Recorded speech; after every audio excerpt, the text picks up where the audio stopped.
There is a nightmare more terrifying than any other. A nightmare that has haunted thousands of people all over the world. It felt as if there was a male presence there who was evil. I can remember seeing this figure in the doorway. I just knew it was female. A presence comes into the room, paralyzes its victim, then leaps on their body and assaults them. It hits me so hard at times where it knocks me off my mattress. She's choking me so hard that I think that my voice box is going to collapse. Sometimes it's a shadowy figure, sometimes an old hag, sometimes a demon. But whatever shape it takes, the entity, as it is often called, has concrete effects, leaving its victims battered and exhausted, their lives in pieces. Sufferers are sure that when they see it, they are awake, and it is real. Science, psychology, and religion have all grappled with this phenomenon. Can any explain the mystery of the entity?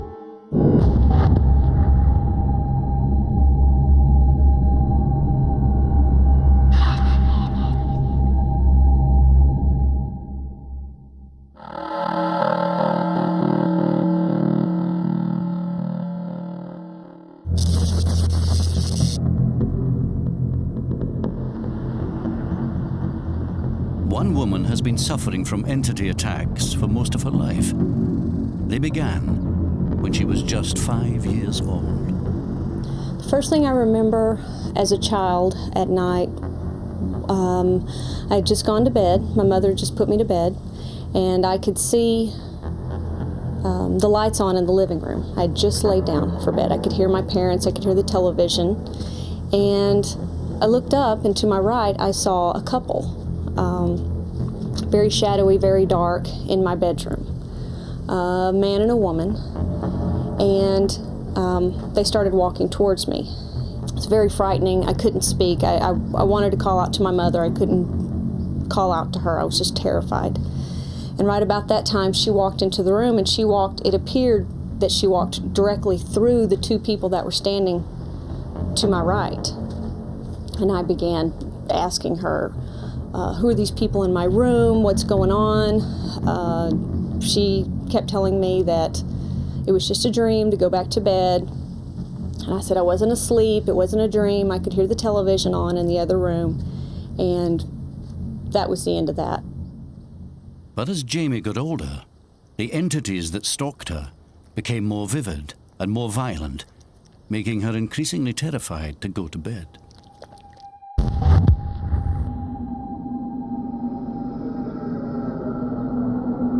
As soon as I become aware that there's someone in the room, I'll go into a paralysis, and I can't move, I can't shout out, I'm unable to call for help, and I'm unable to stop any kind of attack. Usually it's an attack. You can't move, you can't scream. Feels like you've been drugged somehow.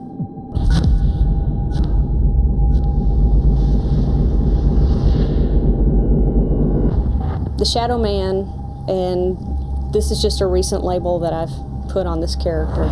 The closest I've seen of him is the arm, because it's been around my throat several times. He's very violent. He doesn't use any caution whatsoever. He could care less if my neck is broken. I mean, that's how violent he is. Generally, he's accompanied by a very old woman. She's rather short, draped in many layers of clothing. She looks like a homeless type person. Like all of her belongings are on her. Shawl, jacket, a hat. The old woman will sit on my chest, and she's not extremely heavy, but she's heavy enough that it's very hard to breathe. It's extremely hard to breathe. I can't get my lungs to expand. He'll have me around the base of my neck. She'll come up to the top part, and she's choking me so hard that I think that my voice box is going to collapse. I can't move. He's got my arms down usually, or just the way she's sitting on me, I can't move, and there's nothing I can do.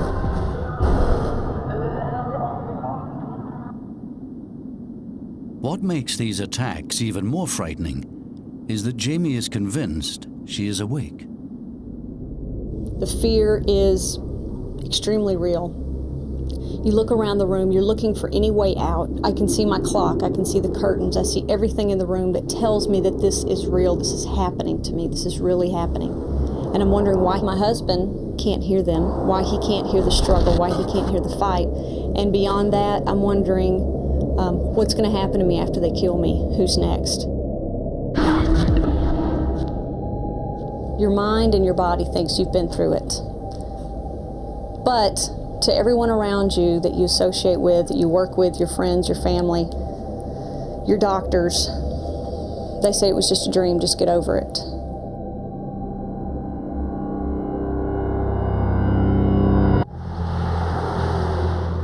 For years, Jamie thought she was alone and feared she was mad or delusional. Then she discovered there were others who had suffered remarkably similar experiences. Research for this film produced hundreds of phone calls. I was sleeping in my bed, and there was a presence in the room. I was paralyzed in the bed. He seemed like a shadow. Probably about 6'5", well over 6 foot, very tall. There was something sitting on my chest. Sitting on top of my chest. The lady was old and haggard. She had straggly grey hair. Kind of an old woman standing in front of me. And there was an old lady. This just was not a nightmare. I know that I am awake when this happens. Can't escape from this entity that has entered your room. It's a feeling of perhaps the greatest terror that one can imagine.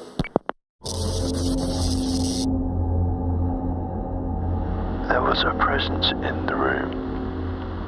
I thought I could see an entity, black figure.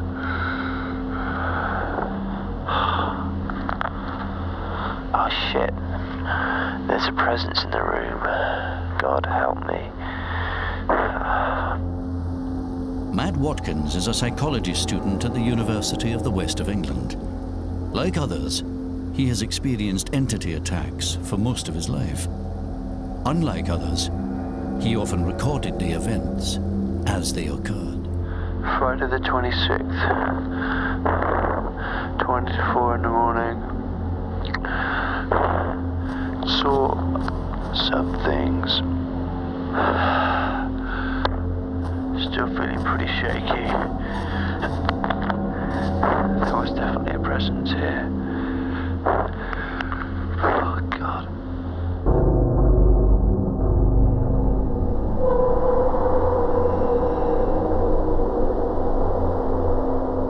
I can remember seeing this figure in the doorway. I just knew it was female, but I remember she was old, she had a haggard face, and she saw me, she looked me in the eyes, and she ran right up to my face. The way she came up to me, she glided, stopped right in front of my face, and literally 2 inches away from my nose, looked at me in the eyes, and she had what could be described as black eyeliner running down her face. The fear, it can be a tremendous amount of fear. If you can imagine lying in bed, it's dark, and you've got an intruder in the house. More than that, you're paralysed, your adrenaline is building up, your typical human response is to fight or flight. You can't help yourself, you can't defend yourself, and more than that, it's an unusual experience because you're witnessing some kind of hallucination, and for some people, they might think this is some kind of ghost or deity. Last words were, in my mind, get a grip. It's just the floorboards creaking. Go to sleep, there's nothing to worry about. It's made me question the nature of reality. It's made me look into many different areas. It's made me look into psychiatry, parapsychology, transpersonal psychology, all these different areas. I realised that there could be other explanations for this, and then I started looking into it a bit more. Matt was terrified by his visions, but he was also intrigued. He decided to make the entity the focus of his degree.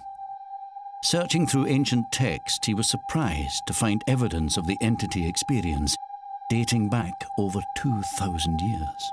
When doomed to death, I will attend you as a nocturnal fury.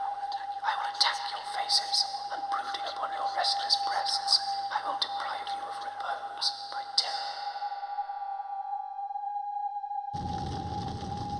it wasn't just literature. Many artists had also depicted the entity. In the Middle Ages, it was often represented as a horned beast that preyed on sleeping women and was sometimes thought to rape them. Later paintings saw it as a heavy demon-like creature sitting on the chests of its paralyzed victim. Why were there so many depictions of the entity experience, and why were they so similar? There may be one explanation.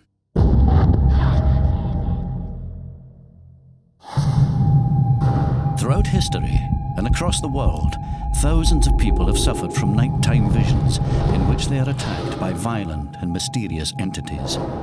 Some people have such severe experiences that their lives are left in ruins. Every time something happens like this, I don't really repeat a lot of it, and I try to forget it, and I'm having a very hard time describing how intense it is. The fear is intense. I've woken up with cuts on my hands from my fingernails, clenching my fist. I cracked teeth during my sleep just from the intensity of everything, clenching my jaws. I did think a few times about taking my own life. You just don't see any out to it.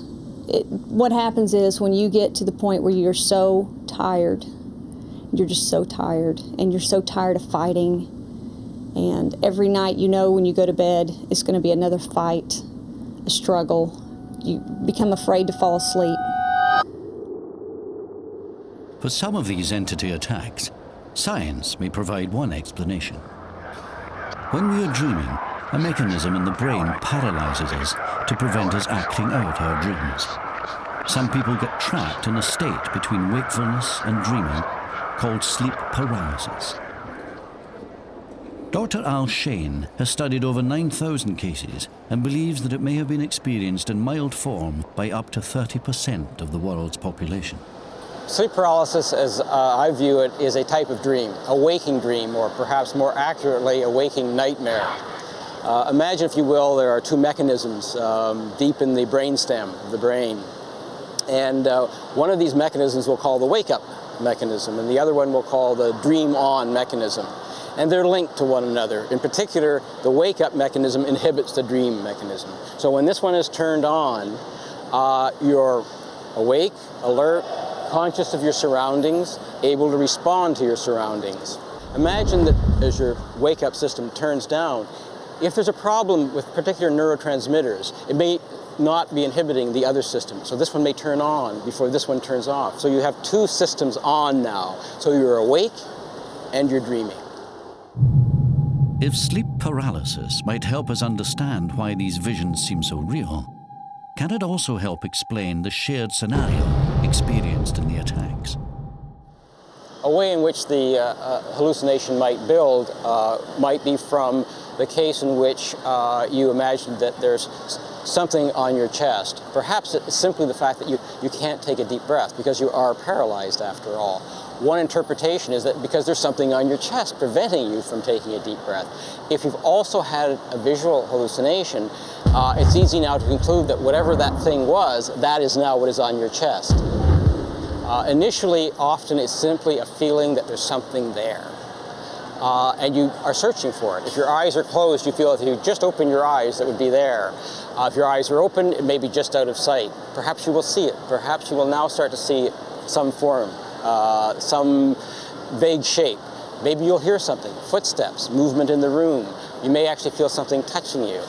And you can see as each of these things happen, the hallucination gets fleshed out so that this vague sense of a presence can become a concrete entity in the room. The condition of sleep paralysis might go some way towards explaining why some people are visited by entities, but there are other attacks which reportedly go much further.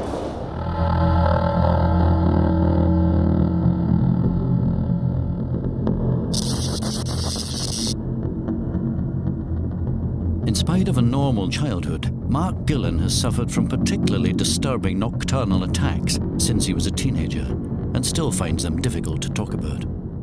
I was only about 17 when this first happened to me.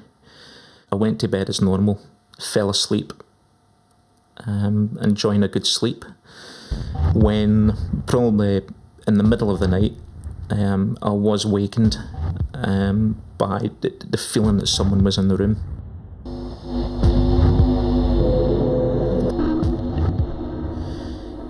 I couldn't explain who it was. I didn't know who it was. I then felt being totally paralysed, the fact that I could not move at all. It was as if the power that was there, the energy, was able to control my body. I was being held down from the back. I could feel his hands on me. I could feel that it was a man. I could feel the size of him. I knew that the size of the person that was there. It was a fully grown man. What happened next was a sexual act. It felt as if there was penetration, as if I could feel him pushing himself on top of me.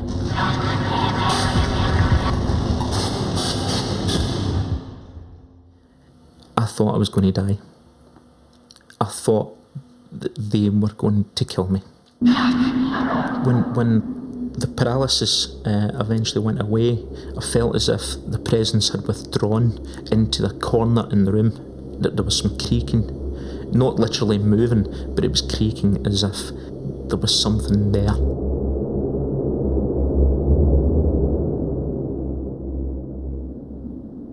Mark's alleged ordeals have been so severe that they've caused a strain in his relationship with his fiancée. Vary refuses to talk about this for one reason. We went through a terrible time with it. I think the fact that I've not been able to cope with this as well as what I should have done has actually contributed towards a lot of the problems that we've actually had in the relationship. I still hold possibly a lot of anger.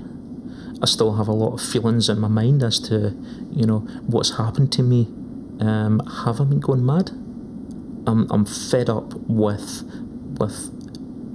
going to bed and worrying.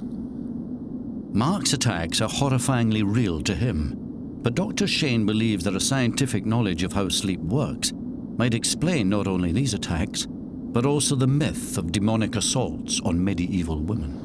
Sexual assaults are not common, but they certainly occur during REM. Males have erections. There's also clitoral tumescence in women, so that our dreams have sexual content because our sexual organs and sexual areas of the brain are being activated. So it's not surprising that the combination of fear and sex leads to a sexual assault scenario. But for Mark, this leaves one crucial element unexplained. His bedroom was once his older brother's. A couple of years before this happened, my brother actually had this room. He was staying in that bedroom. I started to tell him what had happened to me in that bedroom. He did actually say to me that he had very similar experiences. He'd gone through certain things the same, such as feeling of being strangled, feeling of someone being there. He didn't go into too much detail, and just probably the same as me, frightened to talk about it. Is it just a coincidence that it was just the same bedroom? Don't know. While some suggest that sleep paralysis is hereditary and can therefore explain such cases, others believe that entity attacks might be associated with places as much as people. Professor David Huffer has been studying the entity phenomenon for over 30 years. His research has been inspired by his own experience. Years before I started working on the topic in an academic way, I had a sleep paralysis attack of my own. I'd never heard of anything like it. It had all of the features that I later found in traditions all over the world. I heard footsteps. I had a terrifying presence. I felt it climb up on the bed. I couldn't move. I thought I was being killed. It was terrifying. I never told anybody about it for the obvious reasons. Most people in our society don't. I didn't want anyone to think I was crazy. And then years later, when I got to Newfoundland and came across the old hag experience, I didn't even know at the time that it was sleep paralysis yet. I thought, what's going on here? How can these people have a tradition about what happened to me in a completely different country? I just had to follow it. Hufford carried out his research in more than a dozen countries. He felt that while sleep paralysis might account for people who felt pressure on the chest, it could not account for those who felt it on other parts of their body. The experiences were just too varied. It's common during sleep paralysis for people to report pressure, most often on the chest. A sense of pressure on the chest could be caused by the paralysis of the voluntary muscles involved in breathing, but sometimes it's other places. I've had people say the pressure felt like it was pushing their head down through the bed. Other people said it was pressing on their feet so hard they were afraid their legs would be broken. I would like these explanations, if we're going to buy them, to really line up with the data consistently. So far, these don't. Most puzzling were instances where entities seemed to attack not just individual people, but entire communities.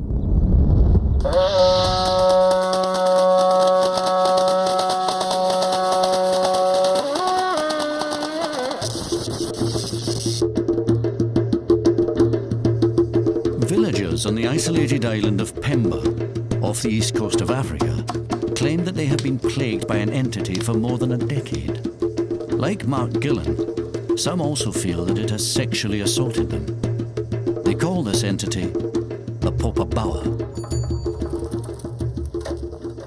Na hawa huwa si namna, maana tuseme ile shetani anatusema ile popo. Yua mwanamke na kwa wanaume wapo, wanawake wapo. Upo. Yani kama kijivuli kilivyo, basi na hicho ndio ninavyotembea. Yani kijivuli tu, yani ni kama kijivuli, lakini unahisi ni kijivuli cha kutisha. Si kijivuli kama chako wewe hichi. Ni mfano tu, lakini ni kijivuli yani cha kutisha. Kuingia ndani nikapoteza kama sina fahamu, lakini japo kwa ule zile fahamu zako zitakuwa zipo, wamuona, lakini huwezi kufanya chochote, mtoto utakuacha. Halafu yake kukamua. Wapiga mikelele haitoki. Sasa muda kama unaona mwapigana wewe. Hapo kitu cha ajabu. Mlango umefungwa. Sasa wewe anakutokezea matokezeo kama yale. Sasa vipi unahisi hili jambo na unajua kwa kuwa limeni kamata kama hivyo, leo unapiga ukelele, unaamka kitu mtu maji. Kwa hapo tukaona jamani, itakuwa tabu sana hii, watu hawalali. Wapita wakiwakamua, watoto wapiga mikelele usiku. Tukafanya shauri hiyo, ndio tukaenda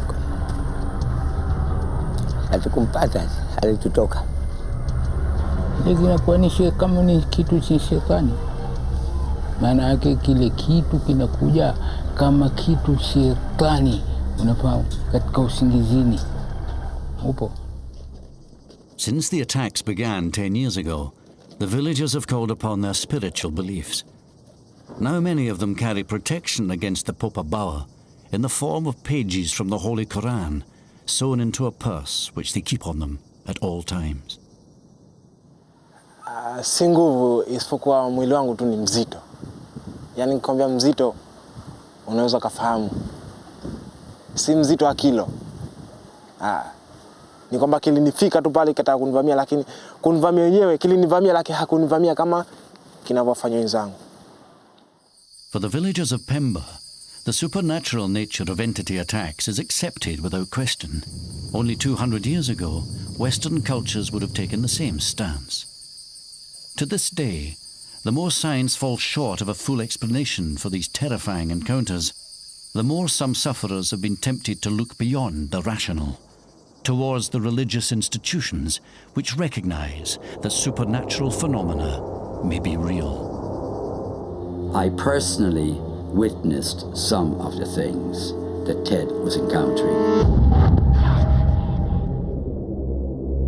In the West, sleep paralysis may be the principal medical explanation for entity attacks, but many sufferers find this diagnosis inadequate due to the intense reality of their experience. This conviction is even stronger for those whose encounters are apparently witnessed by other people as they occur. With nowhere else to turn, one man has fallen back on his religion and a Catholic priest who accepts that his accounts may be real.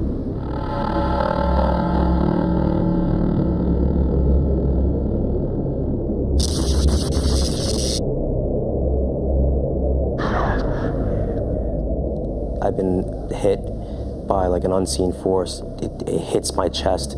It penetrates right through my head, through my body, through my chest, yanking my legs. It hits me so hard at times where it knocks me off my mattress.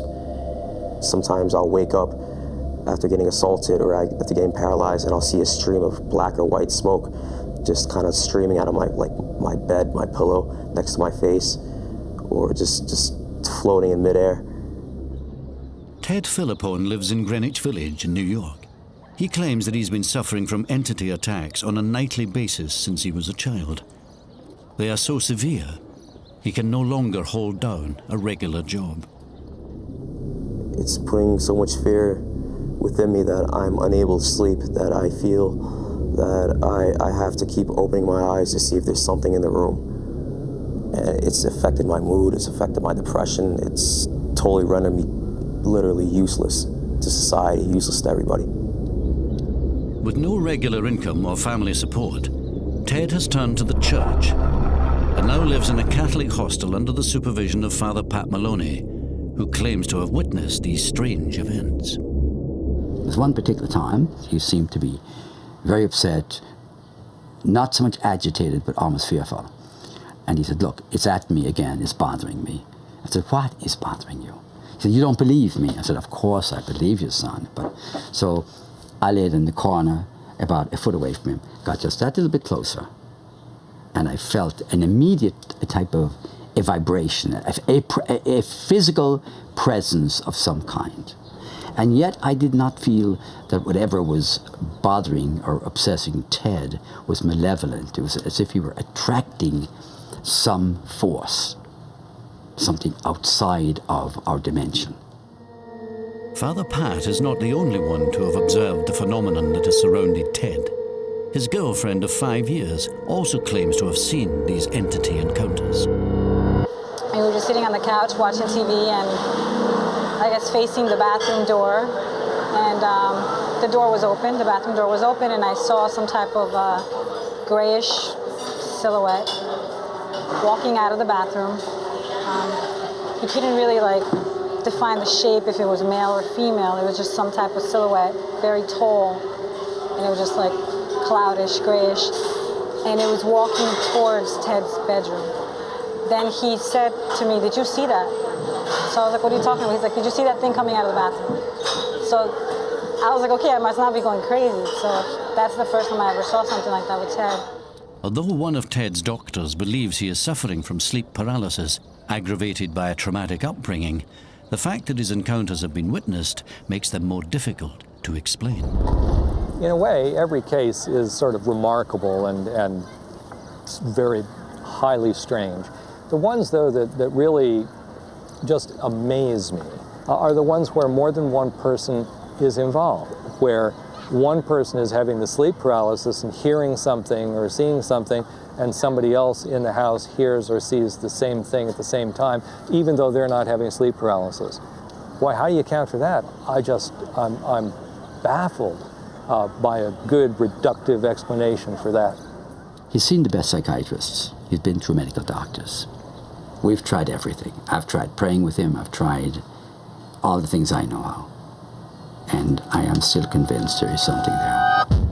While academics find Ted's experiences baffling, age-old religious traditions are less surprised. In fact, they suggest such experiences occur regularly and are even treatable. Lou Gentili is a demonologist and a devout Roman Catholic. He claims that he has often helped people in Ted's situation. We've arranged for him to come to New York to see what his methods might reveal. Demonology is the study of fallen angels. It's the study of things that are evil, whether it be religion, whether it be demons, devils, things of that nature. I come across cases that are malevolent, evil, demonic, or diabolical on a monthly basis. Out of a month, I may get 5 or 6 cases, that are truly have activity that are evil. Lou and his assistant go to the hostel and meet Ted for the first time. They will interview him extensively to try and determine whether his attacks are psychological or supernatural. What I'm going to do is I'm going to ask you some questions. Some of them are going to be maybe a little bit personal, but it's all going to be to help you, okay? I'm not here to harm you. I'm not here to exploit you or anything else like that. I'm here to find out what's going on. I would give anything for all these experiences that I'm going through to totally come to an end, to totally stop. Are you currently using any illegal drugs? No. All right.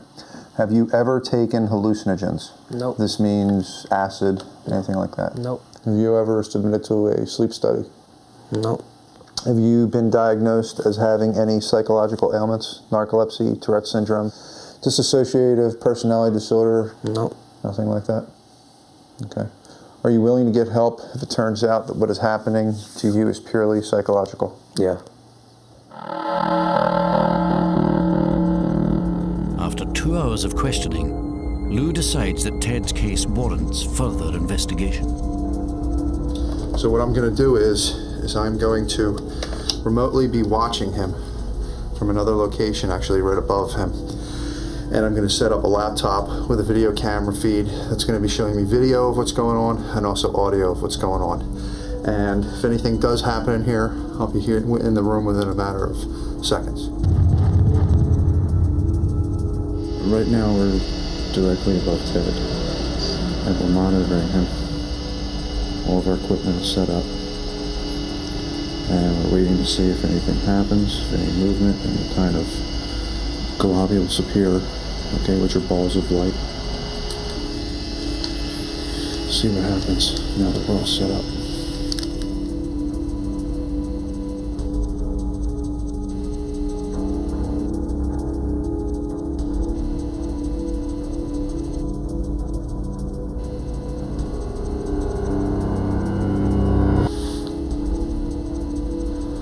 Ted said that something grabbed his leg, went on video, we see his leg go. I'm gonna be going down there with him, and I'm gonna sit in there and see what I get on tape, because I'll be running EVPs also. EVPs, or electromagnetic voice phenomena, are recordings of inexplicable sounds which some people believe are supernatural. It is claimed that these recordings can capture spirit voices, which exist on a frequency beyond human hearing. Since he's claiming that things were touching him before, and that something actually pulled his leg, I'm going to sit by him, but I'm going to be asking some questions on the recorder and see what we get. I've tried communicating with it, and not only did nothing happen, not only did I not receive a reply, the assaults got more intensified within about 10 minutes of asking. Beginning of EVP, July 30th, 2001, at precisely 2:45 a.m. If there is a spirit around us now, please tell me your name on the recorder. Are you a spirit that is out of the light of God? Please release whatever has been performed on Ted. I ask this in the name of Jesus Christ, our Lord and Savior. End of recording. As expected, there is no audible sound in the room. But when the scene is played back from the point of view of the recorder, an apparently different picture emerges.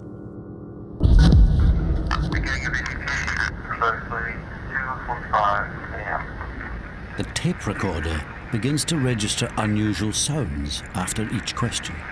There is a spirit around us now. Please tell me your name on the recorder.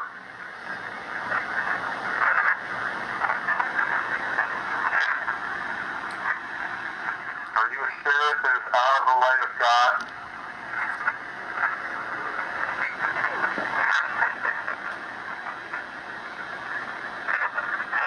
Please release whatever has been performed on Ted. Then Gentili mentions Jesus. I ask this in the name of Jesus Christ, our Lord and Savior.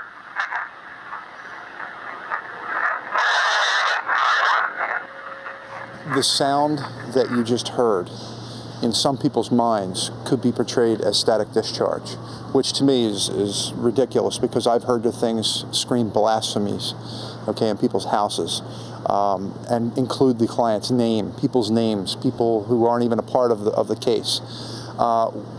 What you heard it's as real as it gets.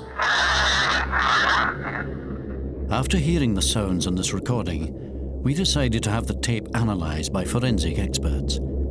They suggested that the only way similar sounds could be created would be from rubbing the microphone or through a remote receiver, neither of which were apparent during Lou's investigation. At the end of the night, Lou gives Ted his opinion. You know, what we talked about before, about the faith and things like that, I think what's happening here is this thing is driving you to the way you are becoming because of the way that your faith is, and you need to reaffirm your faith. And all these are scare tactics, that's it. They're going to try and scare you. They're going to poke you, they're going to prod you, they're going to hit you, things like that, but they're not going to get completely violent, because somewhere in your heart you do have faith. You just haven't brought it completely out yet. So if I lose total faith, it's going to get more violent? Yes. All I want is just to sleep peacefully, without always sleeping with one eye open, looking at the corner of my eye, opening, closing, just to see if there's an entity in the room. I question myself, why is this happening? Why can't it just stop? It seems to me that he has a supernatural, preternatural, and a psychological problem. As far as the spiritual side of things, we're going to try and get him back into his faith. The idea that Ted is being harassed by an evil spirit may sound bizarre, especially in a world which prioritizes scientific proof. But there is one case of nocturnal assault that goes way beyond even the most extreme entity visitations. For one man believes that the entity is not attacking him from the outside, but from within.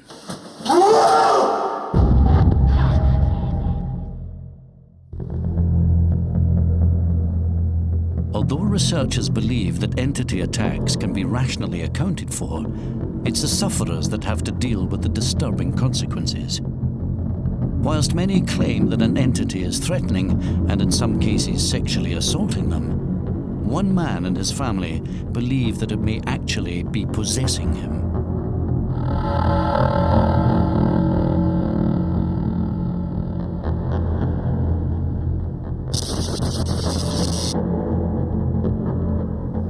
I think he's possessed because when he's awake, he's not violent, and he just don't look like himself when he's having a night terror. He don't sound like himself.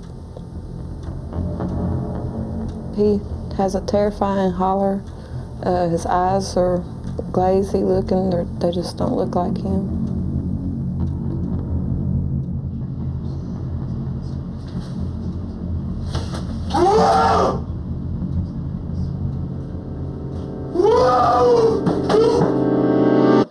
Cody McKee and Monica Forrest have been together for 7 years and have 2 children.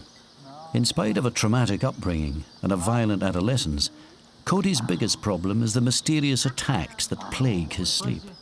Although he appears to be seeing something, he cannot remember any detail of his attacks, unlike his family, who now fear for their lives. I can't recall none of it. It's like I go to sleep, I wake up, and I don't know what I did, what made me do what I was doing. It's just, I feel like she said, possessed. I feel like something jumped in my body and made me just go crazy. Show you the holes. These are some of the holes he's put in through the sleep terrors. When he put his fist through the fan, he went in through the front and out the back and into that wall. I've knocked holes through walls. I've stuck my hands in fans. I've knocked holes in the door. I've tore the tip of my toe off. His foot or his toe or something went through that. I think it was his toe. The only night that I can say that it really felt to me inside of me like something jumped inside of me and took over my body was the night that I jumped through the window. This is the window he went out. It's like somebody threw him out the window because he did it from a dead stand. He just went out. And that's all I heard. He hollered and out the window. Whenever I come to behind her daddy's car, I heard somebody say, "I see you later, Cody." That's the only words that I heard, and I woke up, "See you later, Cody." And I started walking back up to the trailer, and as I got closer to the trailer, I realized that I'd done something, and I got to seeing, I was cut head to toe, had 60 or 70 stitches. But it is not just Cody who has been hospitalized by these violent attacks. The night he broke my nose, I thought that he was going toward my child, and that's all I could think of, and so I grabbed him to wake him up. And I believe when he brought his arm back is when he hit me. I mean, waking up and seeing all the blood and seeing her crying and seeing her nose there was actually a bone stuck out of her nose, where it come through.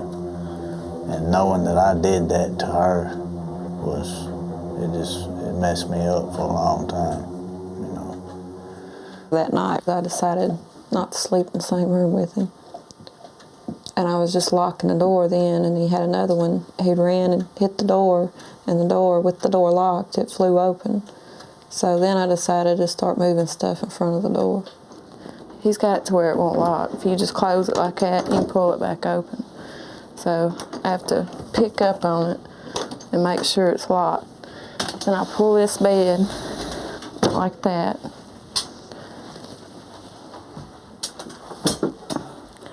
Then I pull this up against it like that. That way he can't come in. Yet he hasn't been able to. When he hits the door now, it'll crack like that much. As far as he can get it.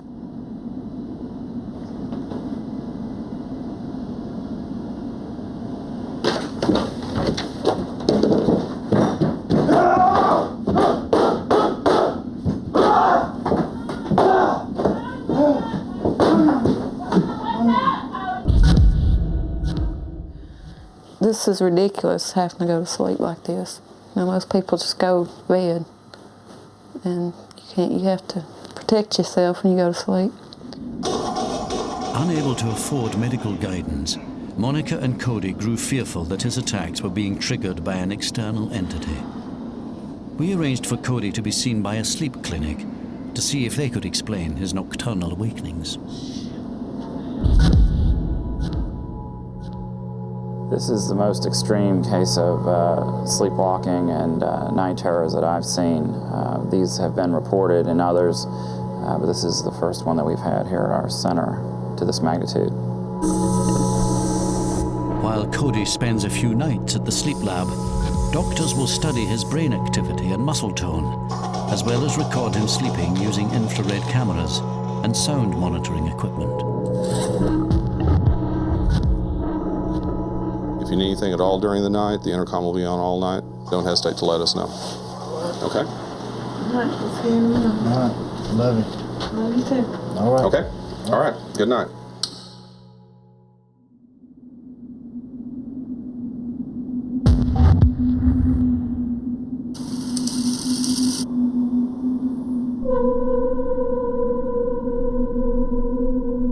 During the first night of monitoring, Cody appears to wake up, terrified. The EEG machine shows that he is still in deep sleep and not dreaming.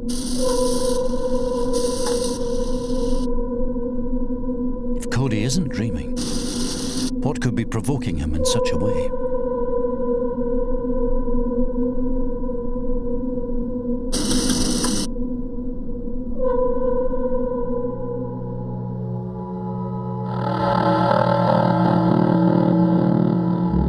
The next morning, Dr. Davila studies the tape. You had an awakening there out of deep sleep, but your eyeballs were moving and you looked pretty scared there. Do you remember anything like that? No, I don't ever remember nothing. You don't remember being in a nightmare or having a dream or on that particular night. And Monica, have you seen him show those eye movements in the past, or has he opened his eyes? No, I usually don't wake up till he hollers. Okay. It looks wicked to see my eyes open like that. I mean, it just don't look like me, really. His eyes are darting around. It's hard to know whether he's actually seeing anything or not. He doesn't have any recall of opening his eyes. He doesn't have any recall of seeing anything frightening, although he looks frightened. In Cody's case, we cannot find a specific trigger, so he is a mystery in that sense, and we cannot determine what is going on in his mind. But in his case, for some reason, he is fighting to get into wakefulness and alertness, and literally fighting his way into that. Dr. Davila believes Cody is suffering from an extreme form of sleepwalking that occurs during the deepest stages of his sleep. But what Cody actually sees, or why he is driven to such violence, still remains a mystery.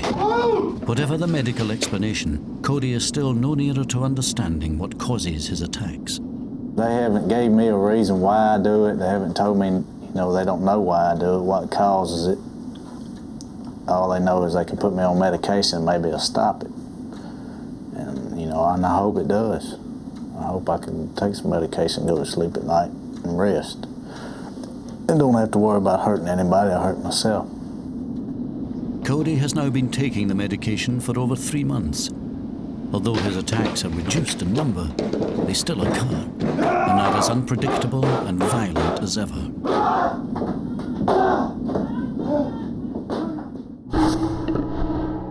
For many who suffer from nocturnal assaults, their testimony is evidence of an experience that is still not fully understood. I've seen lots of different explanations offered as the scientific explanation of this. In general, and in fact all of them that I know of, do not fit the data of the experience well.